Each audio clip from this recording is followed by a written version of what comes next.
আসসালামু আলাইকুম রহমতুল্লাহ। আচ্ছা, আজকে তো আরেকটা ঘটনা হয়ে গেছে। আজকে না, কয়েকদিন থেকেই চলে এইরকম ঘটনা, কিন্তু আজকে মহিলা সকল বাইরে যাইছে ঢাকা শহরে, মিরপুরের দিকে, পুরান ঢাকার দিকে দিও।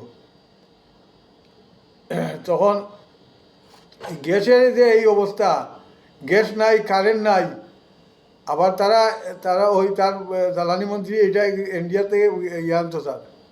ইন্ডিয়া ছাড়া তারা কিচ্ছু হয় না, তারা ইন্ডিয়াতেই সব কিছু হয়।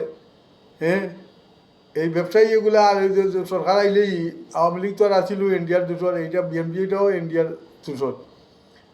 ইন্ডিয়া ছাড়া তারা কিছু আগামুতা কিচ্ছু হয় না, সব কিছু ইন্ডিয়া লাগে। তো ওই গ্যাস এখন এই মায়ানমারের সাথে কথা কর গ্যাসের লাগি, এগুলো আগে কোথায় আছিল? মায়ানমারের সাথে তারা ফিকশন বাদেই আছে, এটা তো মুদিয়ে বাদেই দিছিল আগে, যাতে মায়ানমার থেকে বাংলাদেশের কোনো সুবিধা না করতে পারে। বুঝলি, ইন্ডিয়ার ভিতরে ইয়ার মায়ানমারের ভিতরে যে গৃহযুদ্ধ লাগিয়েছে, এইটাও ইন্ডিয়া লাগিয়েছে।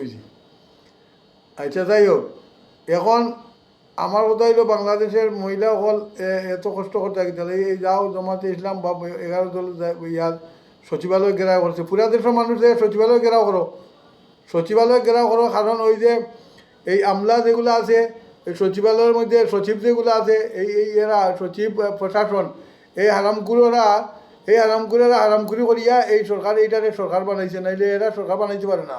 সরকার বললো অনেক 11 দলীয় জোট, হ্যাঁ, জামাতে ইসলামী এককভাবে বানাইলো অনেক, কিন্তু তারা প্রশাসন দিয়া জমাতে এই কুক্ষি করে রাখছে অন্যান্য দলকে। তারা বড় সরকার চালাইতো। এখন সারা দেশের মানুষ যাইয়া এই প্রশাসন ঘেরাও করো, যাও সচিবালয় ঘেরাও করো, বিভিন্ন জায়গায় যতগুলো প্রশাসন আছে ওগুলো ঘেরাও করো দিয়া, যদি কিছু হাসিল করতে চাও, নাইলে এই দেশে আর কিচ্ছু করার নাই। ঠিক আছে।